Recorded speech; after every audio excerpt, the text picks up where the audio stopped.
is Snowman in the Morning. Hey, this promises to be fun. Oh, yeah. Can't wait. Are you kidding me? Do you believe it? It is time once again for that show that you all come to know and love. Good morning, everybody. Welcome to Snowman in the Morning with Cole Johnson. I am Cole Johnson alongside Brian Snow. And today we have some housekeeping to do in the sports world. And I really do mean housekeeping. So many ridiculous takes that are that is just out there. These sports takes. I said it yesterday. They've begun to royally piss me off because they keep getting more and more ridiculous. And the thing is, some of these takes, yes, are number 6 of the Lakers related, and some aren't. And they just get worse by the day. And it's not just fanalists. I love that term. It's like they're not even. It's like they're not even trying to be rational. That's the worst part. They're not even. There you go. Oh, by the way, I have a surprise for you guys after this weekend because I tend to have a green screen behind me, and I also plan to be in the new studio. While we're doing some housekeeping, I've decided I'm still going to do the 100 Days to Carolina update, but I'm going to provide one major update for the remainder of the week, and it goes like this. I am still going to fundraise. I'm still going to bust my ass to make the goal, but I am waiting on the official word from UNCG before any other action is taken, because it would make no sense to put in all this effort and then I don't get the gig with UNCG, which is looking good. They are just in a holding pattern right now. They have to get 2 people in place. And when they schedule the meeting for July, I'm not going to do it via Zoom. My wife and I are going down there. So that'll be our first trip. Wow, what a birthday present for you, dude. Hey, it's a dual birthday present because it's for her too. And her birthday is tomorrow. Yeah. And her birthday's coming up, right? Yeah, her birthday's tomorrow, and she's on a work trip out to Utah, a trip I had planned to make, but unfortunately my recovery had a setback. Right. Which set me up for a comeback. What did LL Cool J say? Don't call it a comeback. Call it a comeback. I've been here for years. I've been here for years, man. Okay, we're gonna eschew the whip around. That's cool. And just get to these takes. And plus, we're running horribly behind, and it's my fault. Yes, Cole is the EP, but I'm going to take fault for this. I'm going to take responsibility for this because I was ready to get this going. And then, quite frankly, I fell back to sleep because I worked until 3 a.m. in the morning. And my wife warned me. Yeah, my wife warned me. So every minute lost, and I'm looking at this from a business standpoint also, every minute lost is every minute we don't get advertising. So we're going to fix all of that beginning tomorrow, which I said is my wife's birthday. So let's just get right to it, man. Let's just pick things up, and we may only go a couple of hours today because there's just so many. This is probably one of the few shows where we won't have any guests because we got so much housekeeping to do. And we begin with one Kyrie Irving. Yes. Who hell told this dude? I will beat you to the question. Yeah. Who in the hell told this dude that he's worth Well, first of all, like you said back in March, $1 billion. Hey, Kyrie, I'm worth $1 billion. Cole is worth $1 billion. Unlike you, we're in the process of putting in the work to get there. I'm sorry, did I say that aloud? Oh my gosh, man! Again, one of these things I could have this run for a loop. In fact, I am for about at least a minute because I had so many conversations with urbanologists, so many of them, You and I both. and You first. You and first.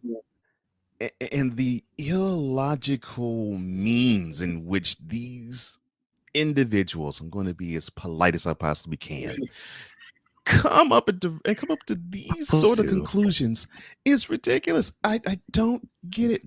Okay. So back in, I think this was March, I had a conversation with an urbanologist who happened to also he happened to also be a bronzexual. And during this conversation, No, yes, no, not. yes, blended. And to think I forewent my my coffee this morning. Yikes. And all I did was just spit facts, right? So I said, okay, this guy, Yeah. he may be talented, he could drop 60 when he wants to, and all that is great, but he is unreliable and is not this year with the COVID stance. And people and these urbanologists stop there. It's like, well, one, you all have griping about what he did with COVID and his stance against that, and because of that, he's not worthy of it. No, it's not even because of that. And it's not even because of his personal stance. What he does is his business. But you've been in athletics as as long as I have. You already know the rule, and the rule is, quote, if you're going to be out for yourself, you're going to damage the team. Close quote. And it's coming from that. It's coming from that aspect. And this urbanologist / bronzexual jumped down my throat. And then when I put forth a Stephen A. Smith, who I had to admit, he actually put forth a wonderful, I guess you could say, dossier on Kyrie Irving in the last 6 years, which is absolutely perfect. He says, "Oh, you get your information from him." I was like, "No, I got my information from the New York Post, got my information from the Washington Post, got my information from USA Today, got my information." I just littered him with a whole ton of reputable media outlets saying the exact same thing, and he got set off when I said that he actually went AWOL because he claimed that it was the U.S. Capitol riots that he wanted to not play, but 2 weeks later they find him celebrating his sister's birthday. So he's like, "That's not true. That's not true." I was like, "Oh, it's not." Okay. This half-wit, half-baked idiot. I said, "Oh, it's not true." Okay. Oh, I'm going. You know something? It was just infuriating, man. Infuriating. And then we get to, well, he wants to have his max, and he and the Nets are in an impasse. And every urologist known the man is saying, well, he deserves his money. If a player is going to be AWOL, he does not deserve that money. Now, if he's willing to play and he actually is going to give that time, then, and it's basically injuries that curtail him from being on the court, that's different. But listen, this dude has Kyrie Irving is not Kevin Durant, because Kevin Durant has been besieged by injuries the second half of his career. Dare we mention the 2019 finals? Right. And on top of that, on top of that, give me the Irvingologist thing again, please. Yes, sir. This just may be a show where we just go completely off and reset for tomorrow. So I had a That's fine with me. conversation with a couple of Irvingologists. Oh no. And then let me run this on a loop too. Yeah. Yeah. And yeah, I said hell, I didn't kick over a hornet's nest. I obliterated that thing by saying, Oh no. Kyrie Irving wants a max. Ha!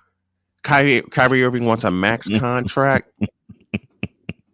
Matter of fact, let me do this correctly.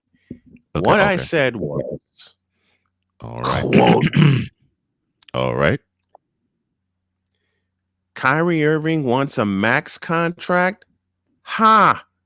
I wouldn't give him a contract. Not ha. Close quote. In 3 words, I got crucified. I bet you There did. were a few people that said we understand where you're coming from. There were a few people that said they agree. But for the most part, I got nailed to a cross. And I said, why do y'all continue to defend someone that doesn't want to go to work? And one of these Irvingologists / hard / bronzesexuals said to me, quote, and I can't believe I'm going to repeat this. He's the best point guard in the league. Close quote. Whoa, hold up. Whoa, wait a minute. Do I need to repeat that? Yes, repeat that, please. This Irvingologist / bronzesexual / hard / said, quote, he's the best point guard in the league, ... He deserves that extension. Close quote. Cocaine's a hell of a drug. Well, and Sick Dicky, you'll be proud of me. I went completely off. You for real? And the first thing I said to this combo half-truth idiot was, are you out of your rabbit-ass rat-picking mind? The second thing I said to him was, best point guard in the league? Wrong. He doesn't even have the best handles in the league. Oh, he tried to drop a howitzer. And I do stress the word tried. Because he said you can't. He backed it up with this. Okay. Quote. Okay. Oh no. Kyrie Irving is box office. Close quote. Oh, a Stephen A take? I will repeat that again. Please. And I will happily eviscerate that take. All right. This Irvingologist said, quote, Kyrie Irving is box office. Close quote. Before you eviscerate it, let me. Bitch, are you for real? Take it. Take You it. for real? Right.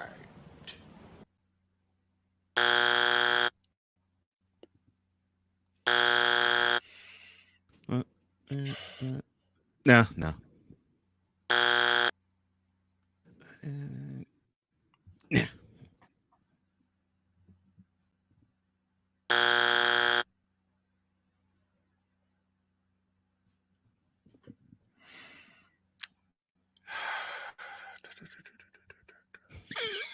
Box office.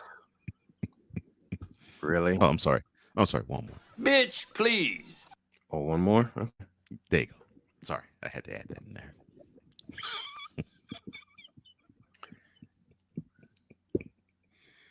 Oh my Box office. Really? box office. And I've heard that Do you before. know I've heard that take before. Do you know that one shot has extended Kyrie Irving's career? That's the good news. The bad news, that occurred in 2016. Yeah, full 6 years ago. Yeah. And he hasn't done a damn thing. Because the guy who is truly the best point guard in the league, and no, it is not Chris Paul either. I'm in evisceration mode. Can you tell? You said that with a lot of venom, though. Damn straight. And I'll get to Oh, that side note in just a moment. Oh, I've heard a lot of blasphemous Curry takes too over the weekend. I'm sorry. Go ahead. Oh, and we're going to blast them all. Listen carefully. The best point guard in the league Kyrie Irving does not wear number 11, does not wear number 3, and most certainly does not wear number 25. He don't wear number 6 neither. Doesn't wear number 6, doesn't wear number 1. The best point guard in the league wears 30. And he just proved it. Question, Irvingologists. If he's such a box office Right. and Sick Diggy, thank you for this. Why has he been such a flop since 2017? His box office. permanent last trip to the finals. And you know what happened in 2017? He got cooked in 5 games, facing the same point guard that chased him, caught him, and wait for it, surpassed him. You know, to me, the full indictment of one Kyrie Irving, the woke people's champion, is the following year in 2018, where he had his team. He was the unquestioned number 1 guy on the squad. The team was okay in the Celtics. The team was okay. I mean, they show prowess and promise, and okay, they seem to be able to go certain places, but you could tell they would get grinded in gears. They would stop at certain points. They would hit walls. Then he gets injured, and all of a sudden, this team full of rookies played much better without him than with them, and that team went to about a quarter from being in the NBA Finals 4 years before now. And then when he rejoined the team the next year, they get summarily bounced by the Bucks in the conference semifinals. To me, those 2 years encapsulates Kyrie Irving. I got to step out for a couple minutes. I'll let you fly solo, and then I'll come back and continue my evisceration. Not a problem. Not a problem. Here is the truth of it all, ladies and gentlemen. I am running sick and tired of these takes. Okay, so this is how it runs down. It is really basic. Kyrie Irving, and this isn't this player is making too much money. No. It's this player hasn't earned it because he doesn't want to take the lunch pail and go to work. This year, it was COVID, and he hurt his team because his stance meant more than the team's success. Now, yes, late last year it was his injuries, but early last year he decided to 2 weeks into when the season started. The season started in early December, right before Christmas. He decides to take off. Tells nobody, doesn't tell the coach, doesn't tell the front office, doesn't tell the GM, doesn't tell the owner, tells nobody, any organization that he decides to go. He cites that it was an incident in Washington, D.C. on January 6th of 2021 that just broke his heart, and he just couldn't find the wherewithal to be at work. And then he decides to shake his groove thing at his sister's birthday party soon thereafter. And he doesn't get back on the team until I think roughly February, around the All-Star break. So that was 2021. 2020, he griped, he complained, he griped to complain some more because he's the vice president of the National Basketball Players Association and actually playing in the bubble. He was not for it. He was against it, but he was overruled. But he had 9 months off because his team didn't qualify for the playoffs in the bubble between when they suspended operations in March and when they reconvened in the 2021 season in December. So that's 2020. 2019, after a year after he said that the first year he was with the Nets, he was injured for 2/3 of that season. 2019 also was when he tried, and I do mean tried, to lead his Celtics squad, but fell flat on their face. 2018, he got injured, and then he had an epiphany of a moment in saying that, you know what, number 6 of the Lakers, I really felt bad about talking ill about your leadership skills because the year prior, he left the team because of it. And all of this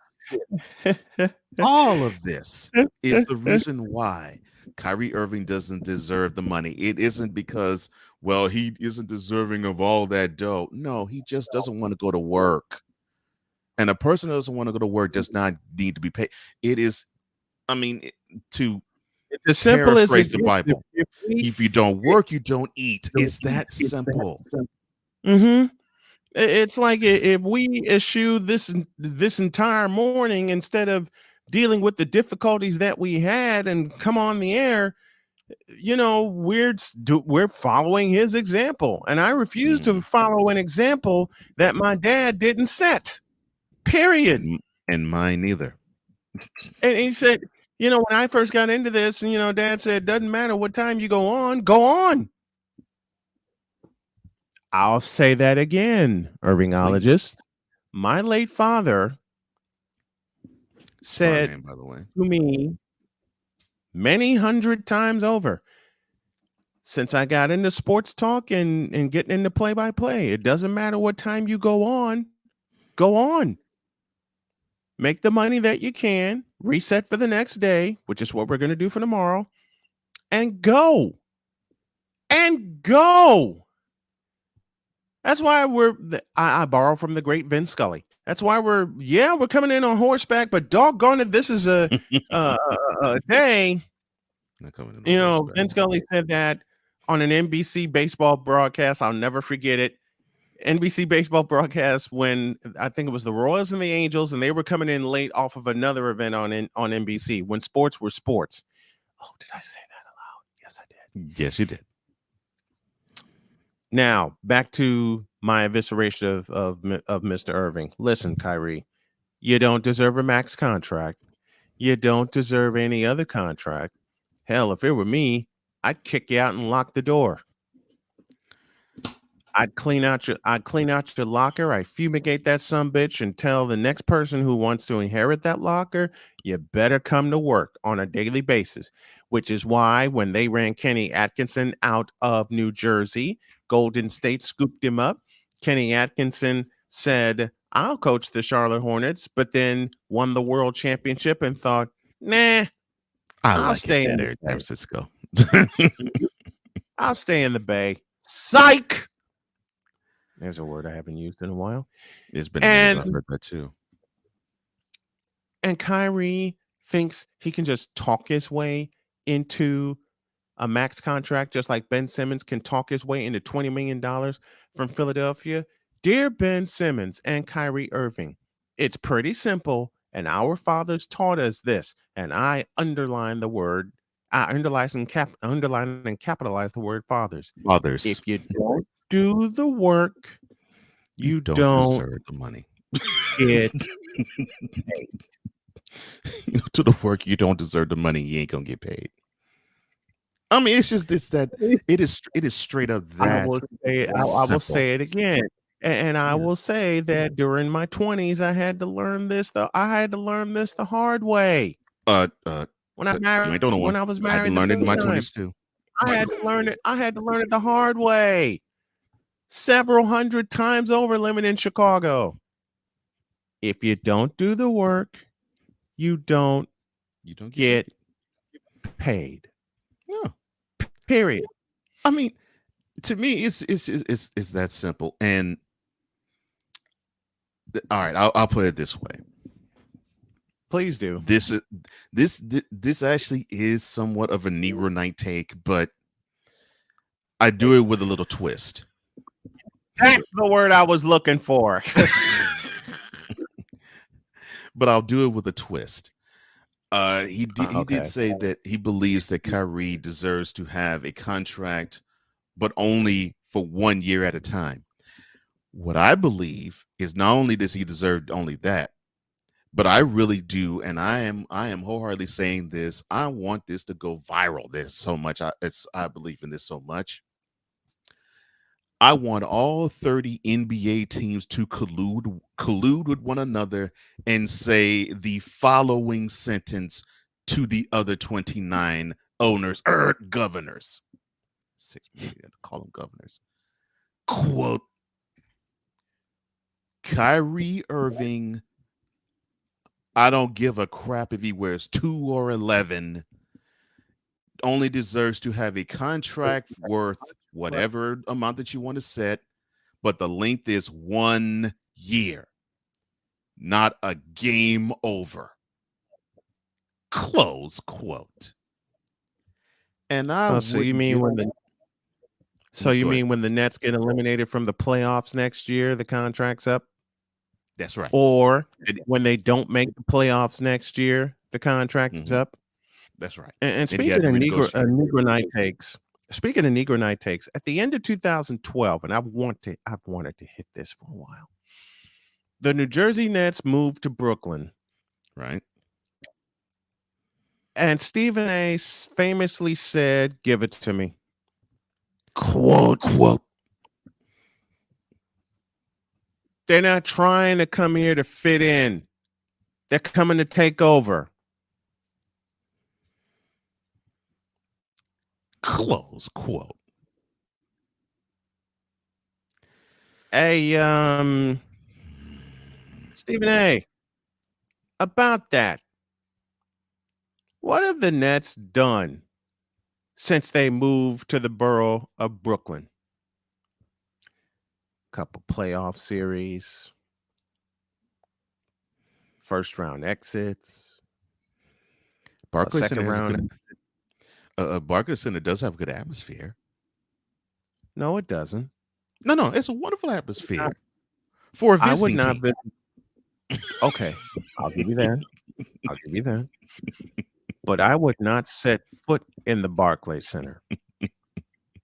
I don't care how new it is, how new it looks. The lighting ambiance sucks because the spotlight is on a team that has blown chunks since they got to Brooklyn. But you know why the lighting is horrible. They want to mask how few are in the stands. How few people are in the stands. Yeah. Mm-hmm. Same with the Staples Center. I mean, Crypto.com Arena. Crypto.com Arena, yes.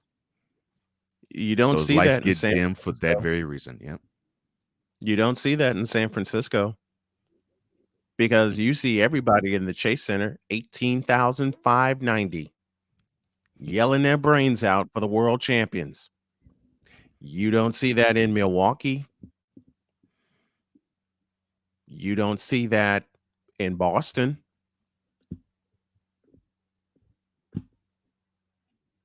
So as I continue to shoot these silencers at these Irvingologists and every other group that tends to be against us, and thank you for tuning in anyway. Yes, we appreciate and love you too. We appreciate it. The vitriol, the hatred, the stupid takes, Yeah, because all it does is gives us an opportunity to eviscerate them all. yeah, and it also gives us an opportunity to prove to others how much of authority figures we all are. We both are when it comes to the sports field, because it Mhm. shows that we do know what we're talking about. Even though many have said to the opposite, Mhm. we continue to prove that we do. Yeah. Um, Sir. so the Nets are coming to take over New York, huh? Well, They did that in 1976 at the Nassau Coliseum. That's the last time the Nets took over New York. you mean when they were in Oh, the change. ABA? Mhm. Oh, change that. 2003, 2002, and 2003 when the New Oh, when they Jersey went to the Nets made finals. the NBA Finals. And the Knicks were being led by Isaiah Thomas. Oh, That yeah. should tell you everything you need to know. Also, what That. should tell everybody is Mhm. you had in that situation, the Knicks could not have had a more toxic atmosphere then. And Mhm. the Nets could not have reached much higher other than winning a championship, obviously. And you still had New Yorkers, and back me up, Wise, because I know you're in this chat, sir. The New York area is still run by the Knicks, and it was It still is. a Knicks town even 20 years ago, It's a Knicks town now. and it's a Knicks town right now. Who One of cares about the Brooklyn mess the and the worst Barclays Center? one of the worst takes I heard in the 43-year history, almost 43-year history of that wonderful, nasty four-letter network was when you had DeAndre. Let me not say that yet. I'll say it. When you had Kyrie Irving, Kevin Durant, and DeAndre Jordan. Oh dear. When they formed that quote triumvirate close quote, and there were many people who were so upset because they wanted to see. Obviously, they wanted to see Irving and Durant in Knick uniforms, but they saw them in Nets jerseys. They had the audacity to opine. This was July the 1st of 3 years ago. Mhm. Quote, New York City and the surrounding boroughs now belong to the to I want to say New Jersey, to the Brooklyn Nets. Close Who quote. the hell? Who in the blue hell said that? As I said, a whole network, because you had so many analysts saying that, oh well, the Knicks are now way far behind the Nets. I'm like, in what world? In In what? where? Where? All the Knicks have to do is make one good run to the finals, and we'll be like Brooklyn. Who? Come on, please. And neither one of us are Knicks fans, but we know this to be true. One good trip will blow away the Brooklyn mess. And that's what I thought. Wise, right on the spot. He What said, "Yep, idiot New said York that? will." Oh, Ryan. He said New York will always be a Knicks town, and he also said, and Wise Mhm. also said the same thing. It will always be a Knicks town. Yeah, And it's the idiot. And to answer your question, Wise, it's the idiot network that said yeah. the Nets are. Yeah. Ugh. Let me see, because it was it was on Get Up. Mike Greenberg set the table, and you had many Mhm. analysts, a cavalcade of them. And I mean, because they ran with this for a week.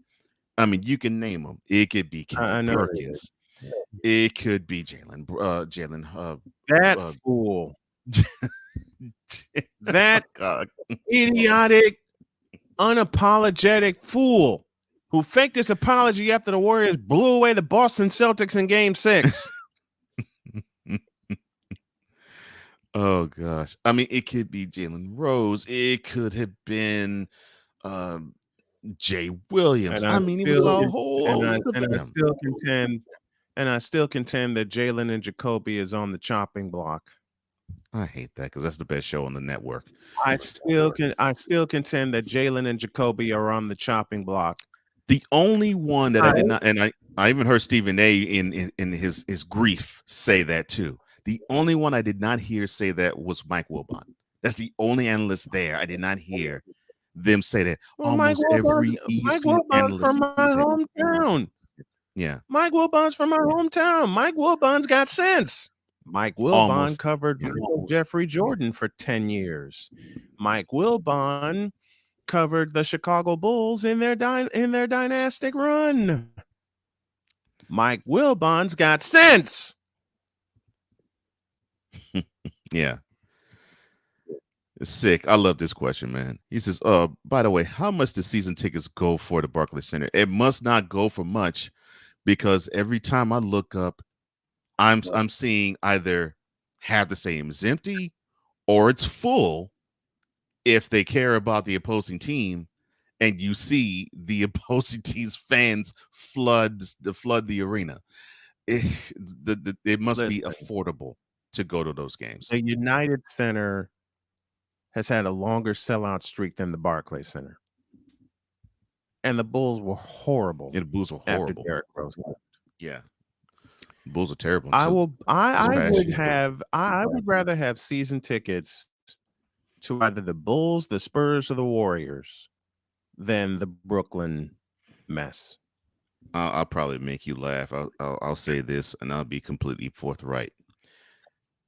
Especially with Ben Simmons and Kyrie Irving being on the team, I'd much rather have season tickets to the Kings than the Nets. Watch that turnaround. I'm glad you mentioned the Sacramento Kings because I'm going to throw this out. I like them. Mike Brown to the Kings. Watch this. In fact, I wouldn't be surprised within the next few years if 3 or 4 teams are ruling the West. The Warriors, the Kings, the Spurs, and I can't wait for the triumphant return of the Seattle Supersonics. Come on, Timberwolves. You heard what I said. Just end the misery and move there, please. But actually, I take that back. Oklahoma City, I love you as a municipality. However, you do not deserve to have the Supersonics there. No. You don't. Andrew says, "What's up with my Nets? What are we talking about?" We'll answer your quick reset. We'll answer your question after a quick reset. All right. Well, let's do it now. Inside hour number 2 of Snowman in the Morning. I can't do it. We'll do it live. Do it live. I'll write it and we'll do it live. Mister, will you please wake up? First and 10. Luck steps up, fires towards the end zone. One-handed catch. Mo Alley Cox. This is Snowman in the Morning. Hey, this promises to be fun. Oh, yeah. Can't wait. Are you kidding me? Do you believe it? Hour number 2 of Snowman in the Morning on June the 21st, the first day of summer, is underway with Brian Snow. I am Cole Johnson, and Andrew, 1, welcome.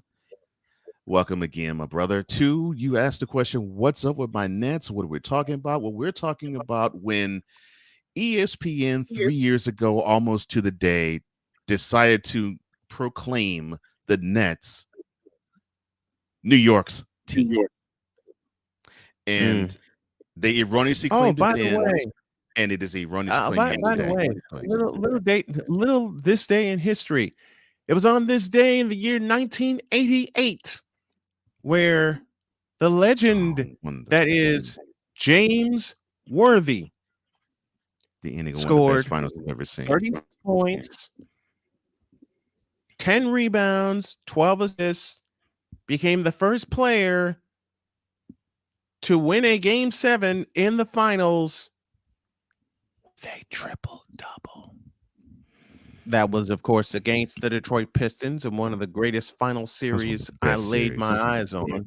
One of the best series ever. Yeah. And well before LeBrick showed up. Yeah, he was what? All of 3 when that happened? Yeah. Game 7, NBA Finals, 1988 at the Fabulous Forum.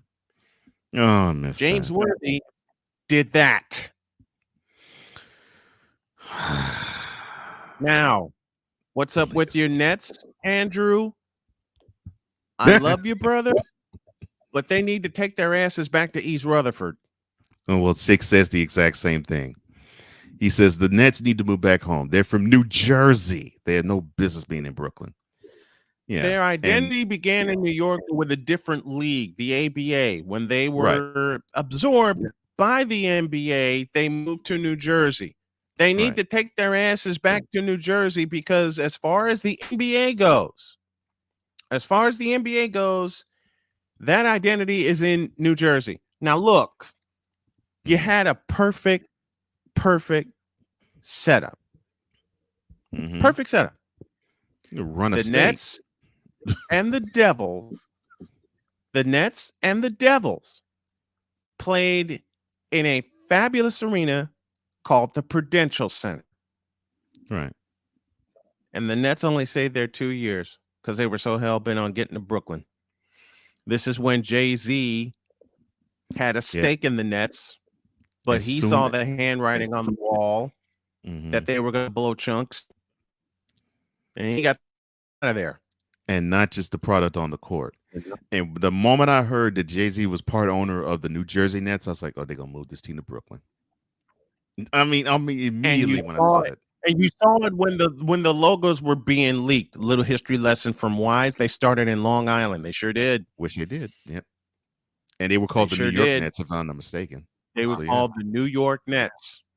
Yeah. Julius Erving's last ABA championship, the New York Nets at the old Nassau Coliseum. But if you think about their NBA identity, and I'm very specific when I say this, if you talk about their NBA identity, it's the New Jersey Nets. Yeah. Want to talk about NBA identity? It's the Seattle Supersonics, not the Oklahoma City Thunder. It's the Seattle Supersonics. And Andrew, we both agree with you now. We both agree with you. That was just what ESPN stated with a whole ton of analysts. Yeah. Claiming that the triumvirate of I still can't believe I'm saying this. The triumvirate of Durant, Irving, and DeAndre Jordan basically made the Nets rule New York over the Knicks. And I'm thinking, you all don't know what you're talking about. When James Harden, since we're eviscerating the Brooklyn mess, when James Harden was signed by the Brooklyn mess, I was listening to Carton and Roberts, Craig Carton and Evan Roberts on WFAN. Okay. And then they posted a video of Evan's reaction when they signed James Harden. I'll never forget his words. Shock, awe, and pissed off. Evan Roberts, I couldn't blame you. And what's bad, since we're talking about James Softon, he's gone less than a year from New Jersey to Philadelphia. And I wouldn't be surprised if Philadelphia moves him. I love it. He forced his way onto the team in 1 year, and he forced his way off of the team the very next. Well, I had the 180-degree opposite reaction to that. When he left the Rockets, I threw a party I bet because I blame did you. not want to have this guy Listen, ruin my franchise any more than he already did. Lewis Lloyd took better shots than James Harden. Robert Reed took better shots than James Harden did in Houston. Lewis Lloyd. Oh my God. Lewis freaking Lloyd. Vernon Maxwell took better shots in Houston He was wild with the shots. than James Harden did. I'll tell you something. Yeah. But again, Okay. people are enamored with the fact that he can put up 30 and he can give you 10 dimes and he can sometimes give you 7 or 8 rebounds in a game. Lewis Lloyd, because I watched an 86 game. Oh yeah. When he caught fire, he was game a 5. Yeah. Game against the Lakers in the Forum. Game 5. Yeah. Game 5. Ralph Sampson's miracle shot. Mm-hmm. And I find Gene Peterson's call, but I have Dick Stockton's call. His call is pretty good. You want to talk about the surprise? I heard they gave up too much. They gave up too much for Harden, says Wise. Yeah, they did. But Stephen A, about the Nets taking over. They did. I have yet to see it. Salud. I've yet to see it too. And I will be no, I take that back. We. And when I say we, I'm not just talking about Brian and me. I'm talking about the whole chat in there, the people watching, and the two of us will be cold and dead in our graves before the Nets for a while. Before the Nets can claim they'll take over New York, because it has been a Knicks town ever since we were born. It's a Knicks town now. It will always be that, because whenever anybody identifies with New York, even if, I mean, here's a pure plain example of this. Brooklynite Spike Lee. When he was asked, well, since you have the Nets moving to your borough, are you going to become? And Spike didn't even let the question finish before he said, quote, heck no. No, I am a Knicks fan until the day I die. Close quote. And besides Jay-Z, I can't think of too many bigger Brooklynites than Spike Lee. But he's still at courtside wearing the blue and the orange. No, this is a New York is a Knicks town. It always New York is a Knicks town. It will always be a Knicks town. It is. They can have a great team. They can have a horrible team. But when you say New York, you don't say Nets. You say Knicks. And it is the exact same thing. You don't say Brooklyn Nets. You say New York Knicks. Or in the immortal words of John Condon, the legendary PA announcer at Madison Square Garden. And now here they are, the New York Knickerbockers. Anybody who watched 1970s World Championship game between the Knicks and the Lakers, in which the great Charlie Schenkel voiced the action for ABC, they went right to John Condon. And now, of course, the PA man, Mike Walsewski, 30 years plus a PA man for the New York Knicks. Tradition lives the Knicks. Okay? Tradition lives with the Knicks. Dare I mention the name of one of my all-time favorite centers, Patrick Ewing. One of mine too. And speaking, since we're cleaning up the joint, okay, and resetting everything, because I said, tomorrow's my wife's birthday, and we're gonna come on here tomorrow and have one hell of a show. Yesterday went a couple hours, gonna go a couple of hours today, and then we're just gonna break. We're gonna break camp and clean things up because there are some new commercial packs I need to put together. And this is after I get some time out of the office because I got a couple errands to run. Now, I saw a list. We may have to add this. We may have to add this as a part of the show now. What should we add to the show? The list. Oh, the list. One of my segments on the daily. You want to have that? Okay, all right. I'm asking permission that we add the list. All right. Well, I guess along with Cold Sports featuring on the daily, we'll present the list. I guess in the future, I guess Snowman in the Morning with Cole Johnson will also have the list. This is going to be interesting. I want you to fashion it for Snowman in the Morning because Cole Sports on the daily has its identity. This show has its identity. Now, oh, Chris, I love you for this. Put this comment on. Anyone who thinks New York is becoming a Nets town are the same people who thought the Mets would take New York from the Yankees and the Jets could take New York from the Giants. Ain't that the truth? Bravo! Because none of ish is happening. None. I love this here. And besides, the Mets are about to falter. I love this here because I agree. He says the Nets could win the championship and the headline in the New York papers would be about the Knicks missing the playoffs. Yes. Yep. Yes. Yep.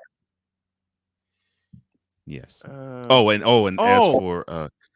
as for sick, I'm sorry. As for wise, when I was saying about Spike Lee, a Brooklynite being a Knicks fan, he says, "Look, I'm a Brooklyn boy, and we all know Wise bleeds the blue and the orange, and I don't blame him. I would too.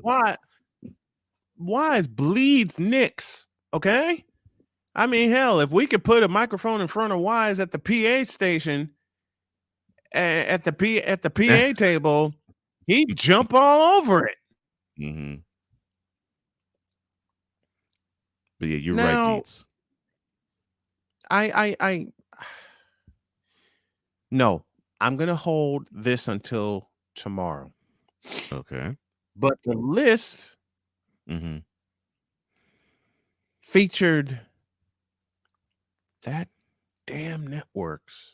And I forgot the fellow who put the list together. I'm trying to matter of fact, do me a favor, will you please? There's matter of fact, no. I will repeat what I did yesterday. There's a Oh, no. Take your time, brother. Take your time. Take your time. That's what my dad told me all the time. Let that venom flow out you. We are venom. Give me that purple opening. Oh, Lord, no. He ain't talking about Prince either. Okay. No. In a world where partial greatness is celebrated and total greatness is shunned, there stands to be a figure on the lips of those who love him and those who hate him.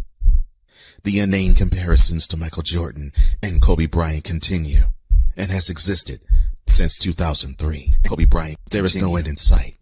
For the battle between those who unconditionally love and unconditionally hate him wages on. These unconditionally hate him wages on. Welcome are their stories to the Bronzexual Confessions. To the Bronzexual Confessions. This is a double play of Braun's sexual confessions as well as the list. Lavelle Williams in a group I'm in, and I will remove myself from. Damn right. I'm sick and tired of these finalists throwing stones and hiding their hands. Oh, Lord. Okay. So what did this Braun sexual do? The Facebook group, Real NBA. Look, listen to this group. Real NBA NFL Talk. And you beat me to it. I had a conversation with a couple of Braun sexuals in this group. Oh, top Lord. 10 players quote, top 10 players in my eyes. Oh, this is going to be fun. Mm-hmm. From right. 10 to 1. Okay. 10, Kareem. 9, The Dream. 8, Bird. 7, Steph. 6, Julius Erving. 5, Magic Johnson. 4, Kevin Durant. 3, Kobe Bryant. 2, you know who. And 1, the King. And I don't mean LeBron either. First of all, what in the Vita Blue, yellow-bellied, red-blooded hell is wrong with this picture? Kareem at 10? You fool! Say filth, flying. I gotta find that clip and put it in the list. In front of people. And put it. I thought I found one. I think I can find one. I'll find it. Why is Kareem at number 10? He should be at 1 or 1A with MJ. Cole and I have both said that. Mm-hmm. As much as I love KD, not on the top 10 list. Agreed. As much as I love Stephen Curry, not on the top 10 list. Yet. Agreed. LeBron at 2. You idiot. I really feel like saying this to these fools. You were finished. Oh, well, allow me to retort. Go with it. Whenever they come with that, it's like I want to give them the permission to fire off, but I know with the deer in the headlights look, it's just like, okay, well, it's just time for me to eviscerate you. And then I want to continue on by saying, English, do you speak it? Because I think sometimes they don't. I'm sorry, continue, sir. You beat me to it because I've been on a Pulp Fiction kick all weekend. There's no Bill Russell on this list. There's no Will Chamberlain on this list. There's no David Robinson on this list. There's no Tim Duncan. There's no Charles Barkley on this list. I mean, this is a faulty list.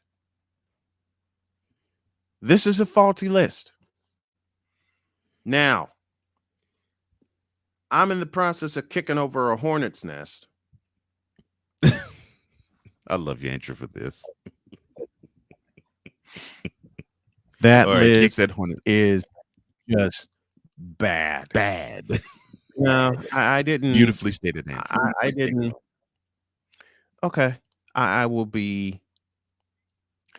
I will be totally honest. All right. I didn't kick over a hornet's nest. I blew the sumbitch up when I said, remove LeBron.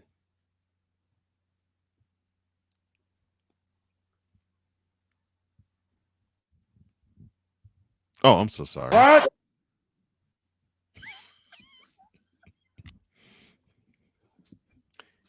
Devin Jeff Daniels. The fact you called him by my name is hilarious. Said, Brian Snow, take the hate out your heart. Anyone says Bron not top, I'm reading this verbatim. I know anyone says Bron not top 10 has zero basketball IQ or knowledge.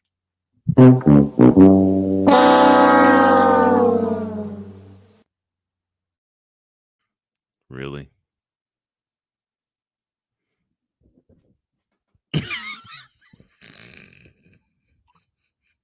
Allow me to retort.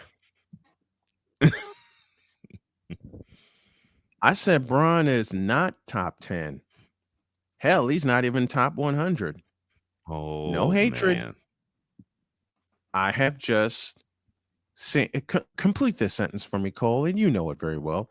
I have just seen better. Mr. Daniels said, and I can't believe I'm going to repeat this. I said it yesterday 4 different times. Open the quote, please. Quote.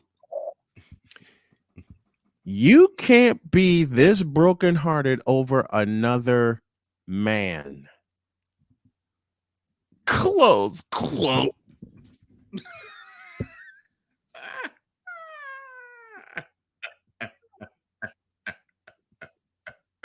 You for real? Bitch, are you for real? I don't think they heard you, Dolomite. Bitch, are you for real? In fact, I think they didn't hear you again. Say it one more time, Dolomite. Bitch, are you for real? I'll read it again.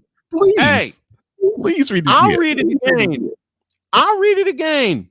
This Please. is our purge episode and cleanup version because we're going to be back on point tomorrow. Devin F. Danielson. Yes, I'm calling your dumb ass out. Wow. Said to me, open it. Quote. You can't be this brokenhearted over another man. Close quote. Oh my goodness. All right, here we go.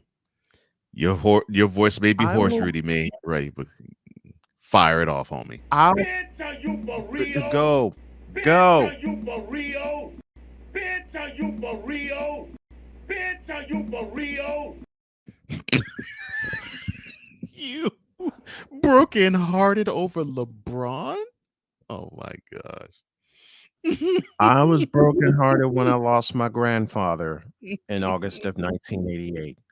That would be a reason why you would be heartbroken. I was brokenhearted when I lost my father in 2007. Yet another valid cancer. Right. Yet another valid reason. I was brokenhearted when I lost both my uncles in the mid 90s. Right. When I lost my cousin to diabetes, when I lost him to diabetes, and he warned me. But to say that, I'll read it one more time. I must read it one more time. All right. Open it. Quote. Brian Snow, you can't be this brokenhearted over another man. Close quote.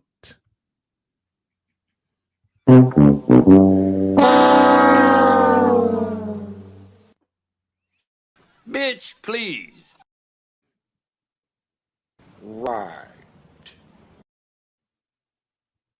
You cannot Thank you, Red Fox. say filth, flying filth in front of people. And my partner's just firing them all off today. You big dummy. Give me Dolomite one more time. Oh, no problem. Oh man, I have no problem giving that to you one more time. Bitch, are you for real? That's the one I feel the most when you read that comment. Oh my gosh. Wow. I responded by saying, and I was being totally nice. Mm-hmm. My wife said, cut him to pieces. Oh no, not she told you to cut him to pieces. I said, Devin, I'm not, as I've said, basketball wise, I've just seen better.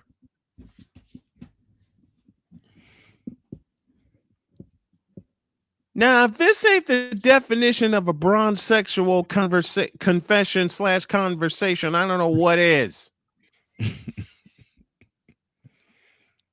He responded. Oh, again. nice. Open it. Quote. Brian Snow, you said not top 100. And here's where I may need Dolomite after I read the rules. You haven't seen 100 players better than LeBron. If you think you have, you don't know anything about the game of basketball. Close it. Close quote. Bitch, are you for real?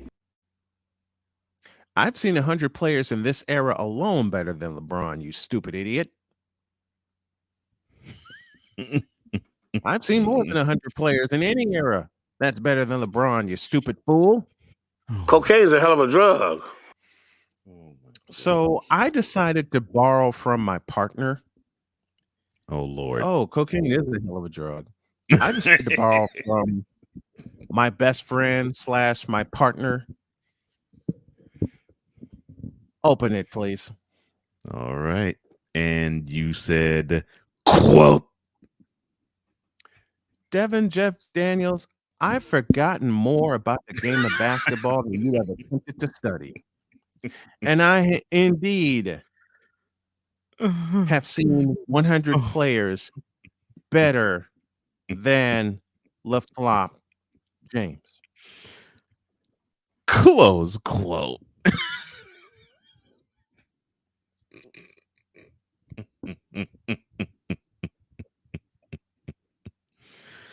Oh, Lord. I have forgotten. He responded. He responded. Again. Oh, yes. Open it. Quote.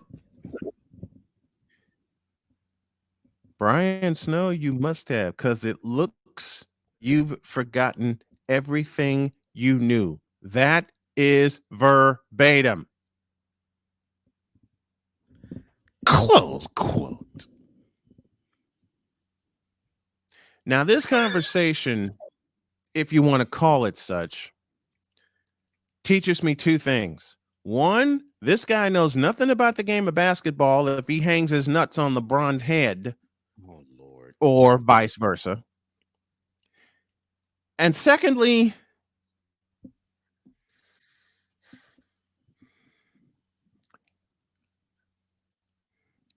English, bleep, bleep, do you spit?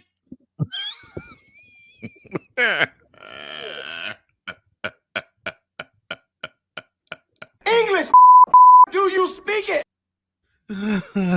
I must have played that scene 100,000 times in 48 hours. But those 3 seconds right there can encapsulate this conversation. Because one person knows the command of the English language and the other is Devin Jeff Daniels. Oh, not the other. Oh, my gosh. English, do you speak it?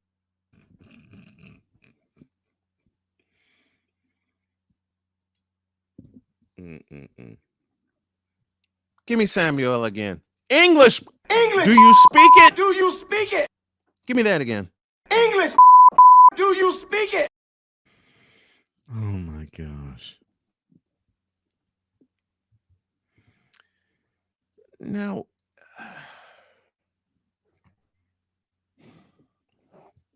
this conversation with Good this question. bronze sexual encapsulates everything. What is the criteria? I don't think he has criteria. I don't think so either. I don't think anybody who puts LeBron at number 2 all time when he's not even a good basketball player. makes every other list, including the ones at that blanky blank bleep bleep damn network, faulty. Oh, and by the way, I responded and said, how have I forgotten everything I know? Nothing but crickets.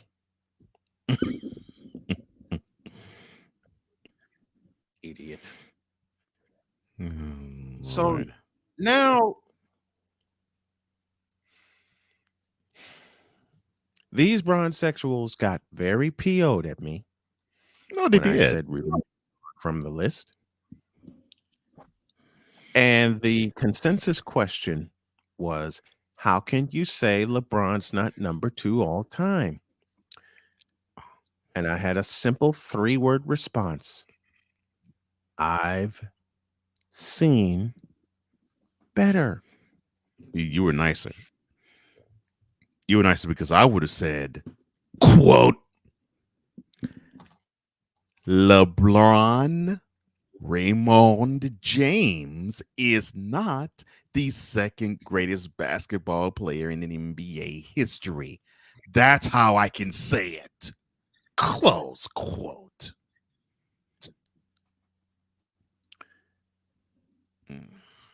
I also coupled it with, if you really think LeBron is all that, then riddle me this, Batman. Tell me a post move he commits to memory. Oh, Tell me a jump shot he commits to memory. You mean yeah? Tell me a time he doesn't walk down the lane to get to the basket. Oh, I know a post move he commits to memory. The stuttering footwork. When he picks up his dribble? Yes. Good call. Because them bolts are clumsy. The bolts are absolutely clumsy to paint. And that's not clowning, and that's not being petty. That's just fact. Factual. That's fact. That is pure, unadulterated, 100% fact. And these bronzexuals refuse to look at facts. They refuse to watch him. You've watched him for 19 years. You've glossed over him. You've given him every excuse in the book. Oh, good Lord. But fact is fact. LeBron James cannot walk down the lane and not travel. And the best player of all time doesn't get posted up by JJ Barrera or faced up by Jason Terry. Hell, he doesn't get spun around twice on one possession by Wardell Stephen Curry II. Oh my gosh. You had to say the words. They don't want to hear facts, or they twist facts around. Like this, for instance. So the 2015 NBA championship obviously was handed, delivered on a silver platter to the Warriors because Mr. LeBron James did not play with Kyrie Irving after game 1 and Kevin Love throughout the whole series, because it was such an unfair advantage for Mr. James. The Warriors were gifted a championship. And the logic May I retort to that part of the sentence, please? Yes, go ahead, sir. My ass.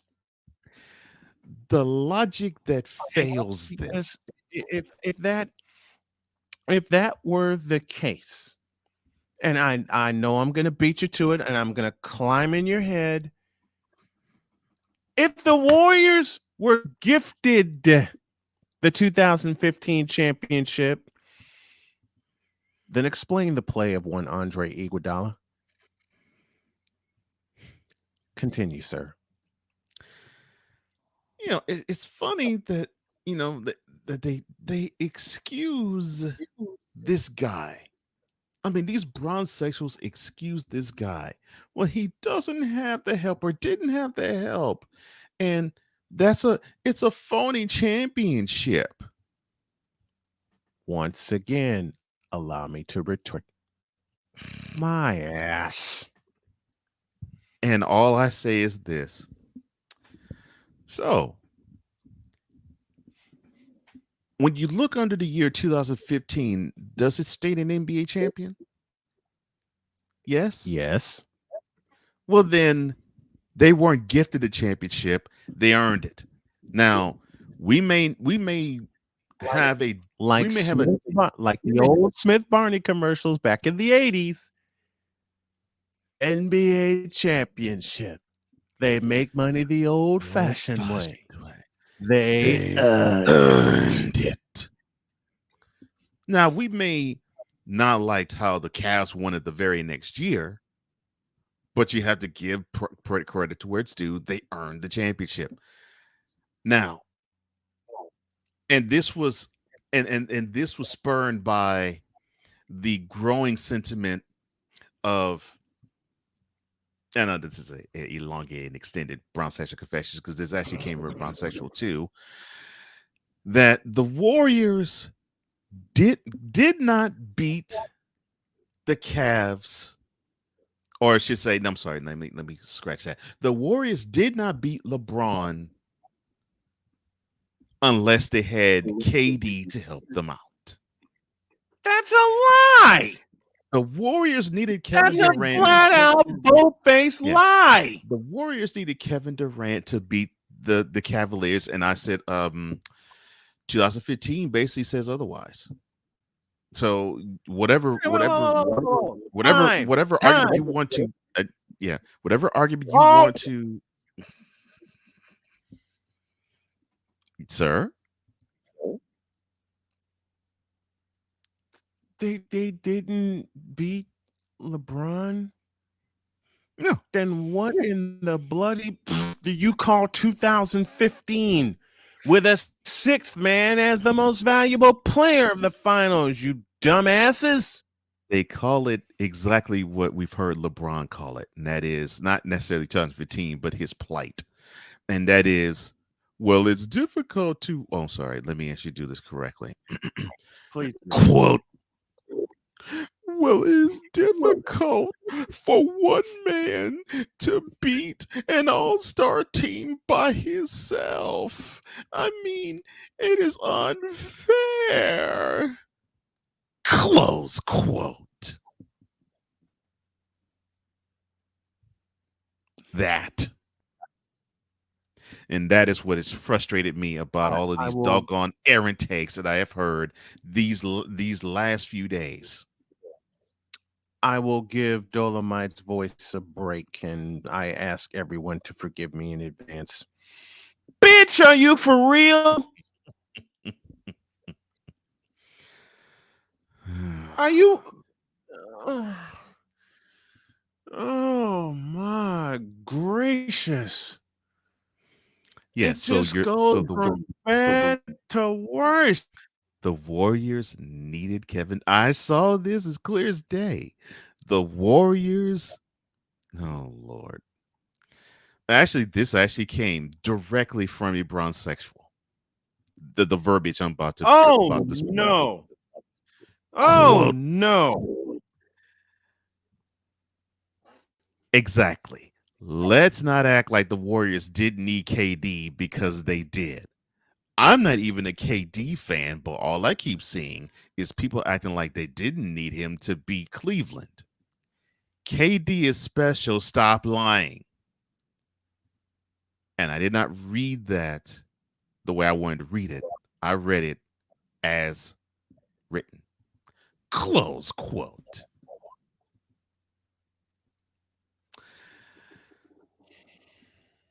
And I'm like, May I retort, please? go ahead, sir. English, do you speak it?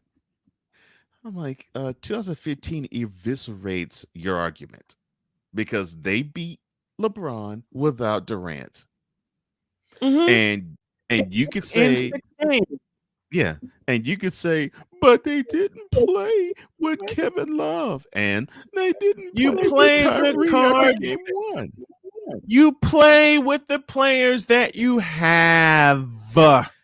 And Because in 1989, the Lakers had to give it a go in the finals after game one without Irvin Magic Johnson. And let me go 6 Kareem years too. earlier. Well, a hobbled Kareem, also a hobbled Byron Scott. Let me go 6 years earlier. You know who the Lakers had to give it a go without? James Worthy. Why? Broken foot. The Bulls had to give it a go in 1985-86 without MJ. Broken foot. And yeah. And I said, look, injuries are part of the game.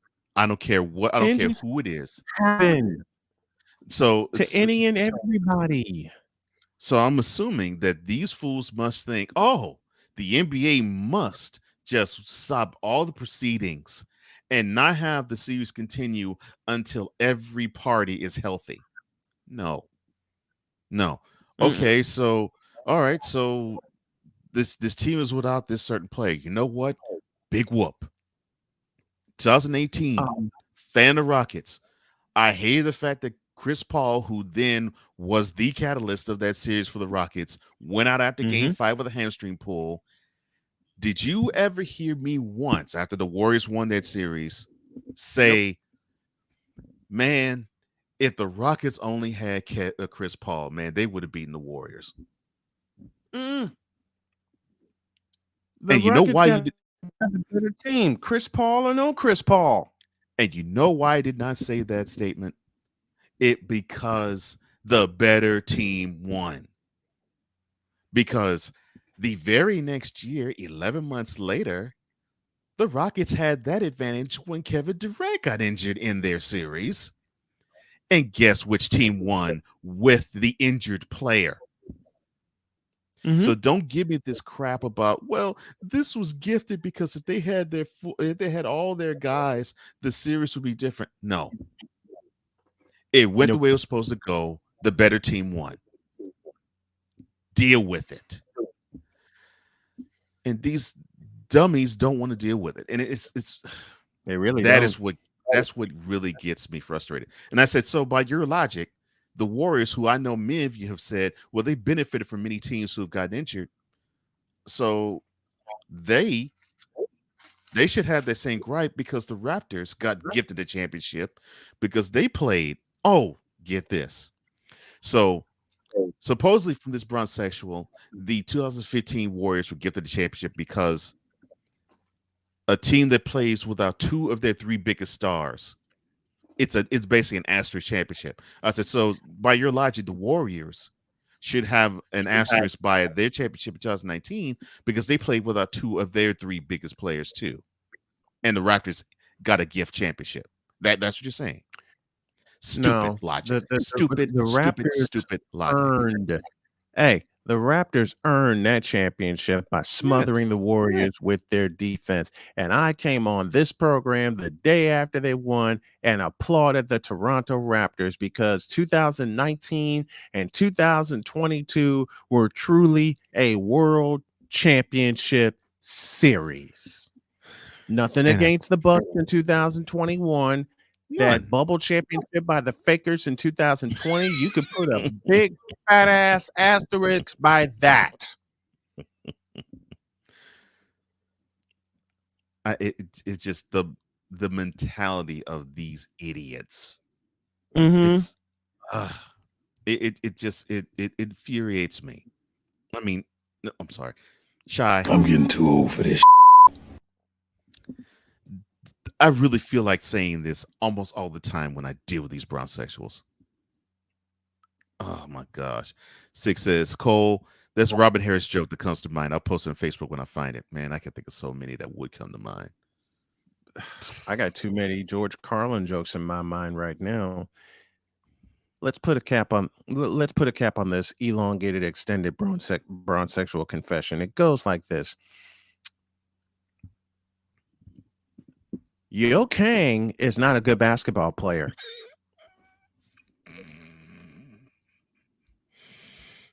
Not Yo Kang. Yo Kang is not a good person.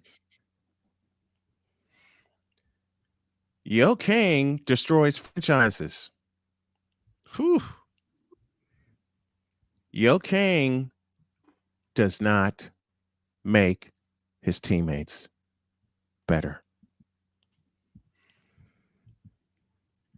And finally, Yo Kang will never see the playoffs again.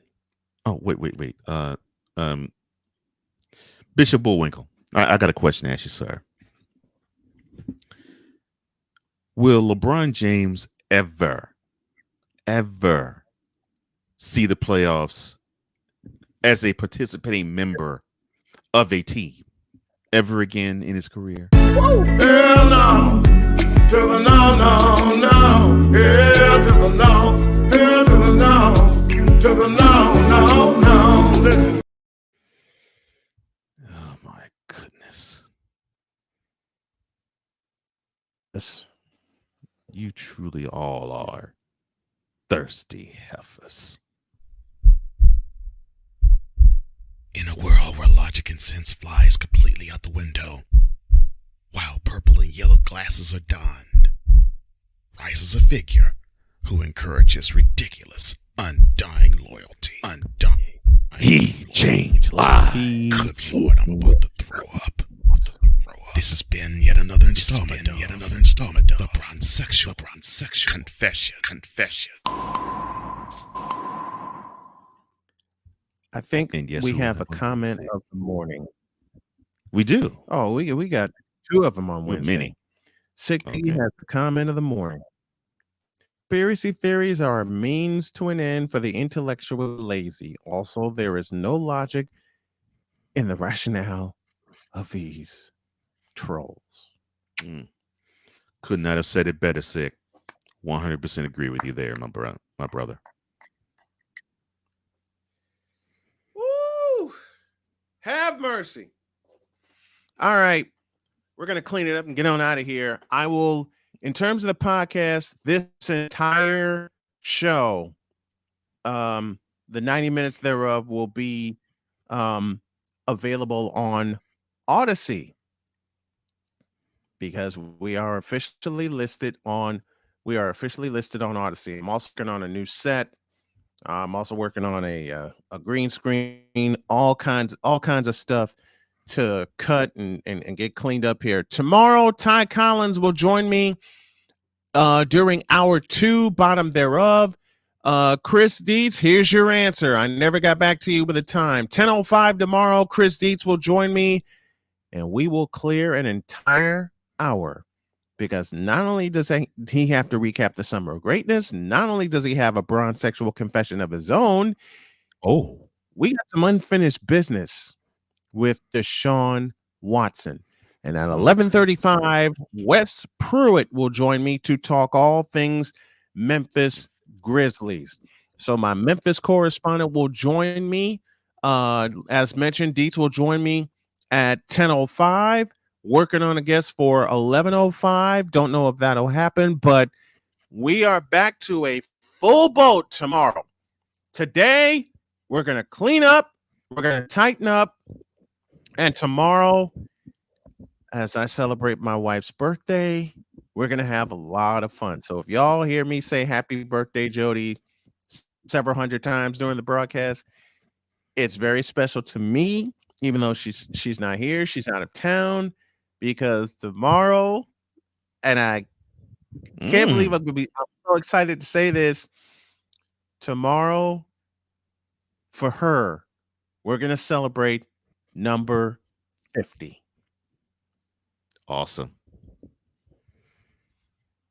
Number 50 for my Dr. K tomorrow.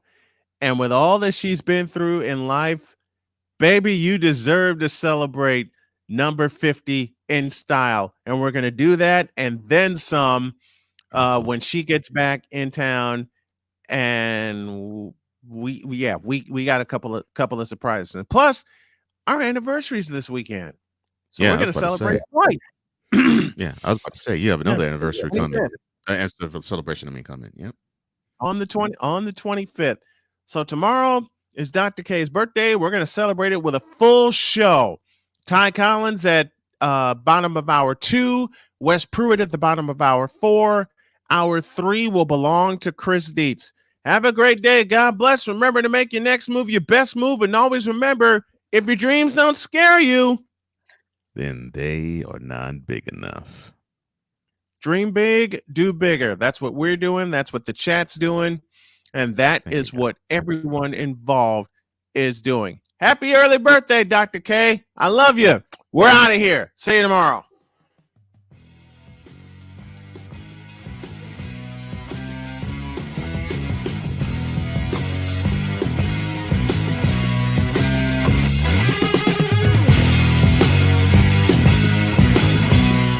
Thank you for tuning in to Snowman in the Morning with Cole Johnson, the hottest of hot takes and the coldest of cold, hard facts.